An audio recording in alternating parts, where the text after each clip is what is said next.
Okay, welcome everyone. Thank you for joining me today. Today I wanted to talk about crow pose or crane pose. It's an arm balance. So what I recommend is if you will eventually want to get, let's back up, beep beep beep. Let's back up, and if you want to get into handstand.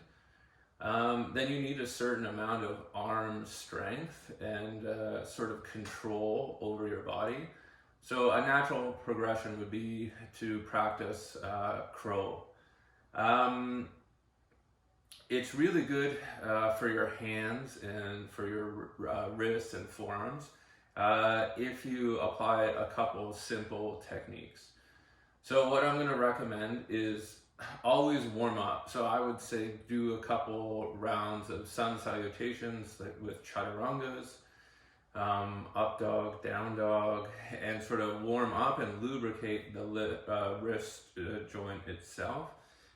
You can do any sort of classic wrist stretches. And what you want to try and get is your arm straight so that it's the bone stacking on top of the bone that's going to hold you in the position. If you bend your elbow, then you see how the bone isn't in alignment.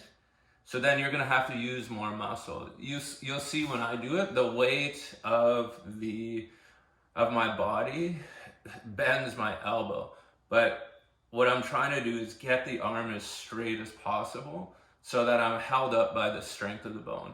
It's the same when you're standing up. Here I'm not using too much muscle because the bones of the leg are aligned. But if I was to try and stand like this for a long time, eventually after a minute the muscles will start burning. So when you're doing your arm balances, number one, think about stacking the bones. The next thing is don't collapse into the wrist. I don't know if you can see my wrist here. I can see all these little lines forming and like the skin bunching up. I want to try and spread my fingers as wide as possible, and as much as I push into the earth, I don't collapse into the earth. I don't put all the weight at this point. Okay? The idea sort of being when you're building a house, if you just have a pillar that's going straight down into the ground, think of like a tree going down into the ground, it's going to pierce the ground. But if you widen the base, this is like a footing, you spread the energy out, and now the area of the energy expands out. So there's also more control because you can move the fingers and sort of shift the weight so you feel more balanced. And then the next thing I'll say is it's like a teeter-totter.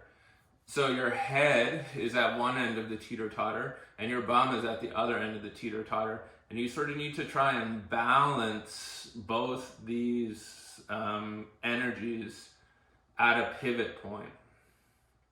Okay, does that make sense? So the lower your head goes, the higher your bum's gonna go. You can't keep both of them down. They need to sort of work together in harmony to find the perfect balancing or pivot point. And is there anything else? I think that's it. So I'll talk you through it.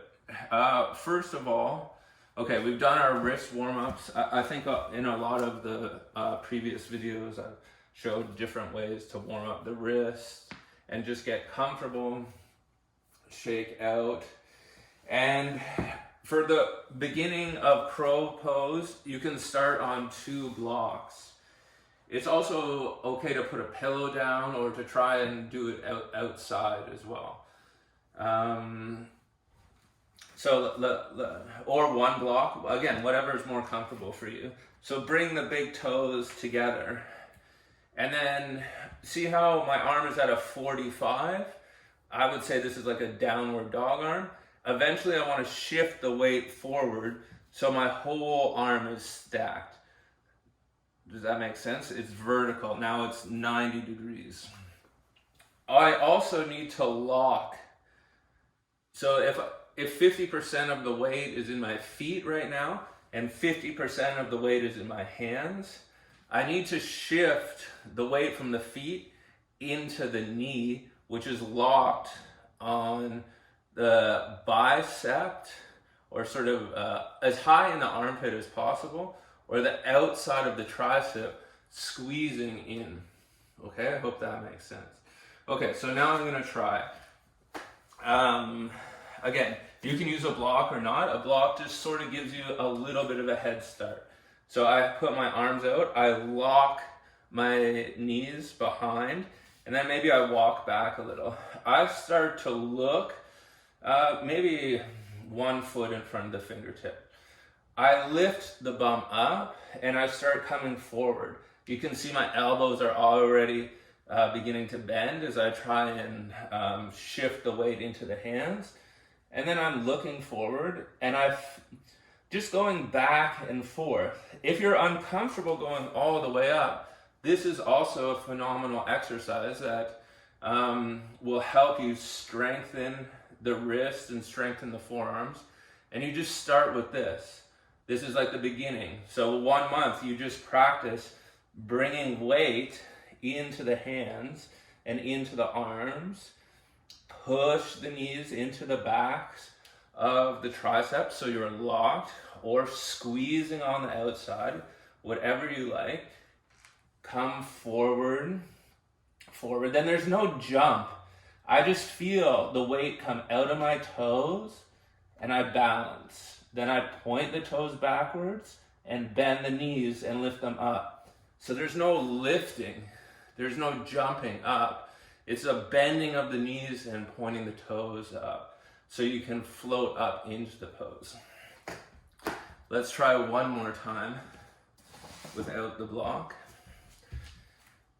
I lock, toes together, feet together, lift, look, try and keep the arms straight, keep the toes together, bend. Then try and straighten the arms a little more and release, come down. Again, try for 1 second to start and then slowly build on that. All right, if you have any questions, please let me know. There's a space below, or send me a message. Yeah. Again, it's a good pose to start getting comfortable just balancing on your hands.